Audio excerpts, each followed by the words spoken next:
Our today's guest is Traci Hill. She is a subtle energy alchemist coach, which is really interesting in itself. So you're going to love this conversation. She helps her clients take back their power, heal their emotional trauma, love themselves better. You can find her on consciousevolution.coach. She helps people achieve success pretty much through soulful and intuitive exploration and emotional exploration. So welcome, Traci. Thank you so much for having me here. Oh, I'm so glad that we're going to talk about this because we know how much role emotions play in someone's well-being and successful lifetime.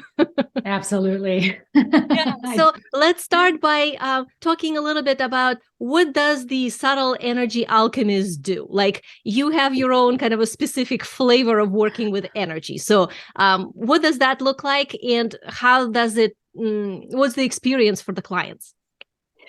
So what I like to do is take what can't be seen and make it conscious, right? So I am altering energies. I'm altering your subtle energies to make them a part of your physical body. So in quantum physics and quantum mechanics, they talk about quantum collapse. I know you have a very smart audience. So the wave of possibilities are limitless. And so what happens from the subtle energy into the physical is we choose one of the possibilities and it collapses into the physical body. And if you're not in alignment, so if all of your bodies, your chakras, your physical body, your supramental, your vital, your mental bodies aren't in alignment, we are then out of alignment, which is dis-ease, and we have experienced disease. So I like to educate and give tools to my clients to help them see that once you have those in alignment, you kind of find your true north. You find your compass heading in the right direction and you're no longer veering so far off course. And so the subtle part comes in because what I find is that I work with women and they're typically married and working and are mothers. And they don't want a huge disruption in life. I mean, as you know, shadow work can be very disruptive if you decide to rip the Band-Aid off. And so my approach is more subtle. I allow the body to process and we allow the integration to happen. And so my coaching is, it's really the tip of the iceberg, but it's a really good launching pad to get you in the right direction. The journey never ends, right? We're here. The journey, continues on well past whatever age. And so my goal is to give clients the tools and techniques that they can take with them, not for just now, but continue on or explore more and just go through life with a childlike awe and wonder of, well, what does this mean? And why do I feel this way? And giving themselves the space without judgment to just be so that their life is not fully disrupted. They can still be a mom and they can still work. I mean, hopefully there's more tears and emotions opening up, but we have some, I'll say, quote, normalcy, and it's not a huge disruption. Mm-hmm. And how would someone know that they are in a place that they need to rebalance their energy from your perspective? Like I used to do energy work for over 20 years now. So I have my own sort of ways of how I teach my clients to recognize that. And I'm sure you have yours. So what would be that you would use as a sign to tell somebody like, oh, this is what you need to be dealing with? Well, if they have any physical symptoms, so any kind of illness or disease is definitely a big clue. And then when clients come to me and they're like, I just feel stuck, and we look for these patterns that they know, maybe not super consciously know that they're stuck in. For example, I gave this example the other day that, after dinner, whether you have a family or you're by yourself, after dinner, you're bored, you sit on the couch, you watch TV and you eat snacks. And this is not something that you want to continue. It's kind of mindless, but you're aware that you're doing it. And these cycles continue, and then you just don't like the outcome and you want to change, but you're not doing anything to change. So we look for cycles and patterns that have been happening that you want to shift out of, but you don't know how. You're just kind of like, I don't even want to say lazy, but you don't even know who to look for to help you shift out of that mode. Mm-hmm. And what role would you say emotional trauma plays in repetitive cycles? Because obviously that's part of the equation. It is definitely a part of the equation. So emotional trauma is a huge category, but there's also ancestral trauma, which I find to kind of be the bigger denominator, because most people who have emotional trauma or these ancestral emotions that get handed down that become trauma, they often question, like, why do I even have this? Or maybe they're not even questioning, but they could say, well, heart disease runs in my family, or cancer runs in my family. And I immediately know that there's a stuck emotion that keeps getting handed down on a cellular level because our cells hold that emotion. And it's almost like giving over your power to something that really you can identify, and I'll say take control of very loosely, but you can do something with that and decide that you don't want that emotion to continue to be running your script. And those are the ones that, when they get acknowledged and hopefully released, they make the biggest impact. So I'll say that makes the bigger impact, but they're both super important, because the emotional trauma, as you know, starts at a very young age. And a lot of times, as adults, we just ignore it because we think, oh, that was when I was a kid. It doesn't matter anymore. But it totally matters at this point. Exactly. Yeah. And when I used to do energy work, we used to connect a lot of the components from the past lives into how that gets imprinted into generational trauma and then into emotional trauma. So everything that you're saying makes so much sense, and it is so needed in the world right now, so that people end up being the stopping point of their generational trauma and do not give it further down the line to their family. Exactly. Yeah. And I don't speak on that too much, because the clients typically that come to me are kind of like, past life, what?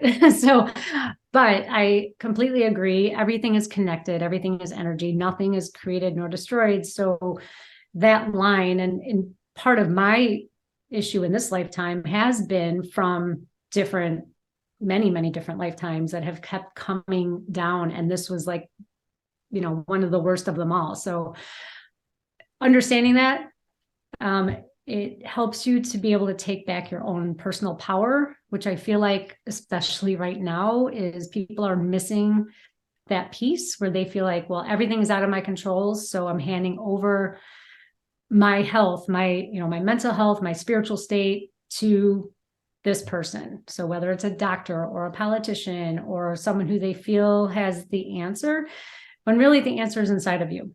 And that's what I hope people can learn from me, is that you have your own power. I'm not a guru or an authority figure. I just understood the patterns in my life, which translate to pretty much everybody else's life. It's the same patterns. And when you see the patterns, you can stop and rewrite the script. Oh, that is so true. And I absolutely agree with you about the patterns. That's one of the things I always tell my clients, is that in order to collapse potential that you want out of the quantum field, you have to release the pattern that keeps collapsing the wrong potential. Exactly. So totally makes sense. And it is so needed right now, this whole empowerment thing. I know it's been thrown around like the war, like, yeah, we're all supposed to be powerful authority, but as the planet, as the humanity, we're moving into the stage where it is the next step of human evolution. And, your whole website is even called Conscious Evolution. So it's the evolution of humanity to stand in that. And was there some personal lesson that you had to deal with, like you mentioned a little bit, like through your story, in order to get into this work and to become so proficient at it? I have many, but so I had a couple. One of the bigger ones. So I was diagnosed with multiple sclerosis in 2000. I went through the Chicago Fire Academy, and I say this because I worked as a trainer. I trained athletes to make them better athletes through science. And then I was in the Army. I had a very masculine role for most of my life, and it served to protect me. Then I got married and had kids, and I had a really bad pre-divorce where my ex threw me in jail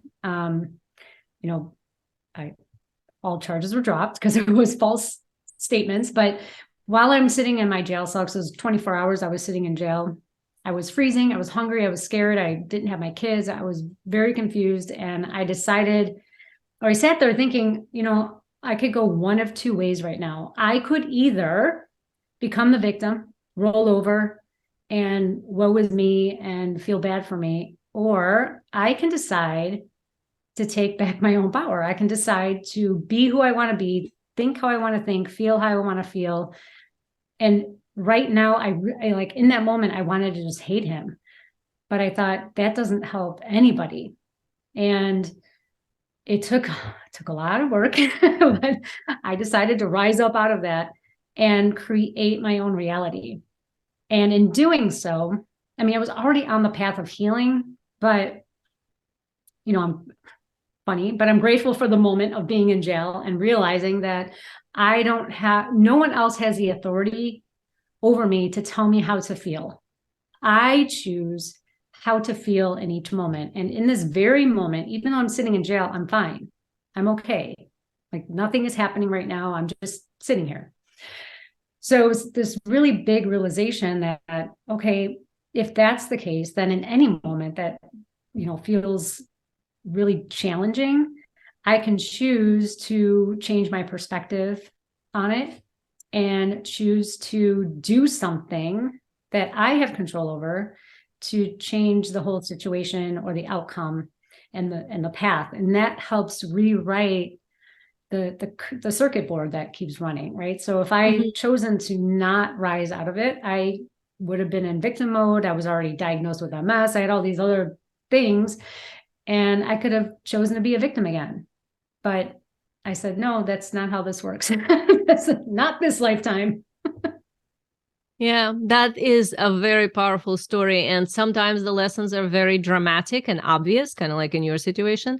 Sometimes they're not for people. They kind of like afterwards you look back in a lifetime and you realize, oh my God, that was a really bad situation. But while I was in it, I didn't even know how bad that actually was. But either way, the solution is still the same, is that at some point you have to take back the power. So I'm very proud of you for doing it. And thank you for doing this kind of work, because this sounds like it was quite intense situation. It was, yes. I mean, I had smaller ones, like you said. I woke up one day, and this was maybe 5 years ago.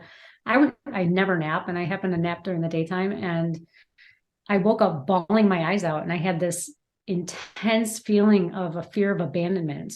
Now I'm 48 going on 49, and this is 5 years ago. I'm like, fear of abandonment, where is this coming from? And I'm bawling my eyes out, and my boyfriend's sleeping next to me, and I'm bawling. I'm like, what's happening? And this fear of abandonment, I had QHHT sessions done twice, and it was like the sudden visual memory of abandonment from so many lifetimes. Every single lifetime I was abandoned, and never abandoned in this lifetime. That's why I was like, I'm so confused. And it was like, oh my God, all those lifetimes coming forward. And all I had to do was acknowledge it. And, okay, we're good now. It's acknowledge it, be good, and it's gone. So fortunately, that was an easy one, but it came out of nowhere. And it's a very good point you're making too, is that I think a lot of times people over process, they get kind of fixated on the pain and the excitement of, I'm figuring this out.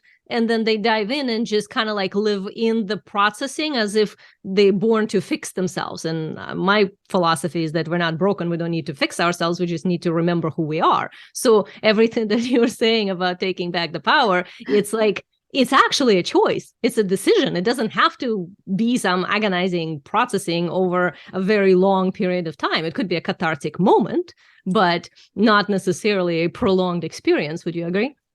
I totally agree. Yes, 100% agree. It's like getting stuck in that cycle of needing to fix yourself all the time. I think I went through that for a short period of time. Like, I got to fix this. I got to fix this. I see that, and then you're never living.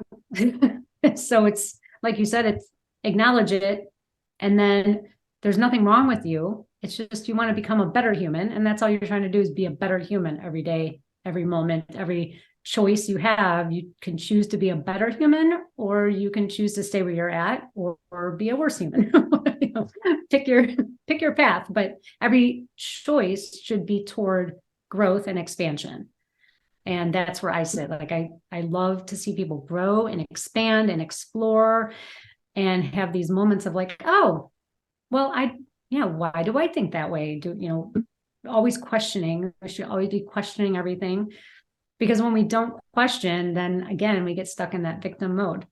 So, that growth and expansion comes with a path of definitely questioning why your thinking is stuck in the way it's thinking, or why you're thinking, I shouldn't say stuck, but in the path or cycle of why you're thinking what you're thinking. So for me, religion was a big thing. I kind of left the Catholic Church at 18. And I knew I was always questioning at a young age, but it wasn't until I heard something from a priest and excuse me? And so I didn't agree with what he said. And then I began questioning everything I had learned. And I'm like, okay, so, you're brainwashed in the Catholic Church. Sorry for anyone who's Catholic, but that's how I see it. And being told that the Virgin Mary and, these stories that felt like allegory, but you're told, no, that's the way it is. I had to question all of those things. And I don't think that some of that's really true. And I'm thinking it's allegory. So, and even the small things in life, like, is it true that I have to graduate high school, go to college, meet the guy, get married, get the house, have kids? No, but that's what I did because that's what I thought I was supposed to do. I was told all the time, this is what you're supposed to do. So it's a lot of questioning and making sure that, again, you are honoring your true self. And in doing that, you have to have radical honesty with yourself and without judgment. Oh, that is such an important point. And I always look at it that if you're like, consciousness takes effort. So as soon as you stop applying effort of staying on course, it's just the programming takes over. And then you're living whatever it is that your life has been programmed, just like what you're describing with anything, with the family, with the society, with religion, and so on. Those are just different programs. And it is such an important point of paying attention to yourself within and questioning. And I think that questioning is actually beginning of conscious journey, because if you don't question, you cannot find your own power, right? Correct. Yes, absolutely. Questioning is so important. I mean, I tell my clients to question everything. If you believe that eating 3 meals a day is because that's what you've done your entire life and you're 30, well, why? Well, who said that that's what's for you? Because that might not work for you. And that's okay. I mean, intermittent fasting was like taboo until 10 years ago. So, question everything. Because if it doesn't, 99% of people can agree with one way, and you're the 1% that is like, no, that just doesn't work for me. And that's okay. There's no judgment on it. There's no really right or wrong way to live this life. It's what is in your heart and in your intuition, guided intuition, to follow your path. And everybody's path should be different. We shouldn't all be following the same path, because otherwise we're all the same. And, exactly. Parts of us are the same, right? I mean, we all have skin and blood and everything. But after that, we all have a unique gift to give to the world. And that's what you should be focusing on. We can't all be good at everything. Yeah, and it actually looks to me like when somebody is not conscious, they kind of think, well, I'm like everybody else, or at least I'm like this group. So it kind of like fit into the tribe energetics. And then when they start to do their own work, they realize more and more what differentiates them, because they're finding their own uniqueness. So when you're more awakened within your conscious self, you understand how uniquely different you are. But when you're not, it seems like, well, I'm just like other people. That is so true. Yes. It's like, I don't know about you, but when I was going through my awakening, I lost all my friends. And I was like, whoa. And not right away, but pretty close all right away. But then it felt okay, because I realized, well, I'm actually happier because I really like who I'm becoming. And I just need to find the right people. And, there was a definite period of time of being lonely or not feeling connected to people. But that quickly turned around, and I have like a beautiful tribe of people surrounding me, and that's a beautiful thing. And like you said, when you become conscious, the things you thought you were supposed to be doing suddenly may not feel so great anymore. Like drinking alcohol or watching TV or gossiping, or any of the things that we do to subdue our emotions. Well, yeah, and Hide them every away. group is some sort of a field, right? So when you plugged into a morphogenic field, you kind of follow its rules, and then you change. And now you don't plug into that field anymore because your energetics elevated your frequency, you're in a different range now. So now you can't function by the rules of the field you used to. So all the friends that are still in that field fall off, sort of. And now you're looking for a different field to connect to that's matching more of your new range that will come naturally with new friends, new connections, new opportunities. Yeah. Exactly. Yeah. And I noticed that when I was doing the scale of consciousness, I would check my level of consciousness. And as I was rising up, my idea of what a friend would look like changed, because I changed my perception of reality.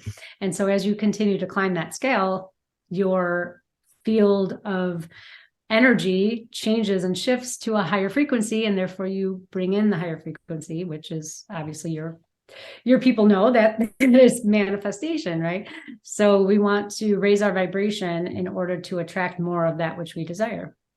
Oh, that is a good point, because everybody wants to attract what they desire. They just don't realize that the desire must come from the higher self, not the lower self. Yes. Then it's all totally attractable. Exactly.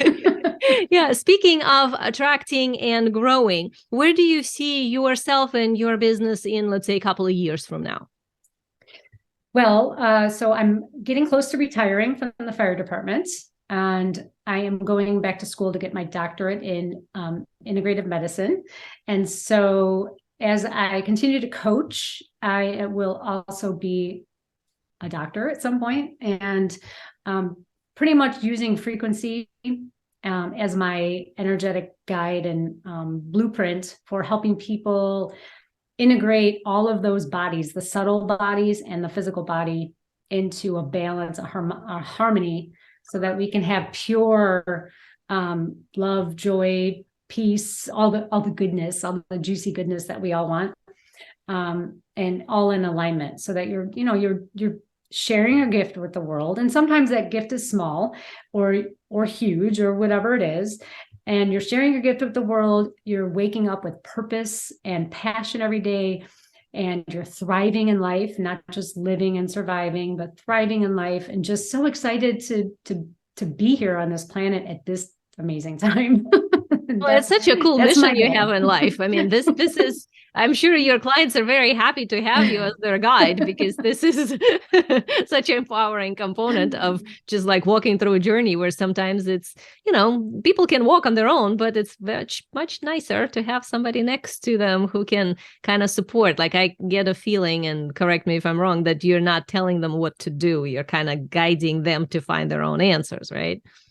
Correct. Because I don't want, again, I had to walk it alone, and it took me a long time. And I don't feel like anyone should have to have that long experience like I did, because now you are not sitting in your gift. Right. And so I never tell people what to do. I definitely just guide and suggest and educate as much as possible, because really I help people tap into intuition, because once you have that intuitive knowing, everything flows so much more smoothly. And then you can really take off and decide what's best for you without help from anyone else. You shouldn't need me long-term, or any coach long-term. You should be able to gain some footing and knowledge and then share that with other people. I have quite a few of my clients who have become coaches themselves, which I'm like, awesome. We need more. We need people to help spread the message of, you are powerful. You are your own healer. And intuition is a big part of that. Oh, exactly. And the more people understand that, and the more they find their own gifts, the more we each contribute like a puzzle piece to the human collective consciousness, which then changes everybody. So kind of the benefit is internal and somewhat selfish, but it actually affects everything. So it's very selfless. Exactly. I love that. Yeah. So you have a free gift for our audience, and also tell how people can find you if they're interested to find out more, because the work you do is very much needed right now on the planet. Absolutely. So I have a 12-step workbook to help you find which areas in your life are needing some support and which areas are thriving in. And it's a continual workbook that you can look at every 3 to 6 months to help bump up a specific area of your life. And that you can go to consciousevolution.coach and sign up for my newsletter, and it will send you that free gift immediately. You can also find me on Facebook as Conscious Evolution Coach, and on TikTok, Conscious Evolution Coach also. Oh, this is awesome. So, Traci, this was so great to have you here, and I really enjoyed our conversation. You're my kind of person. So, Thank you so much. Yeah, this is very good for people to understand a little bit more about that energetics is not just something kind of out there with the energy and chakras, but it's actually a very grounded component of personal process of becoming more empowered to then have the success in life that you would like, which is what you help them with. So awesome. Thank you so much. It was so great to be here. I appreciate it. Oh, you're very welcome. And all the links are in the show notes. So you can find Traci Hill in consciousevolution.coach and go sign up for her newsletter, get that beautiful gift, and enjoy learning more about Traci. Thank you.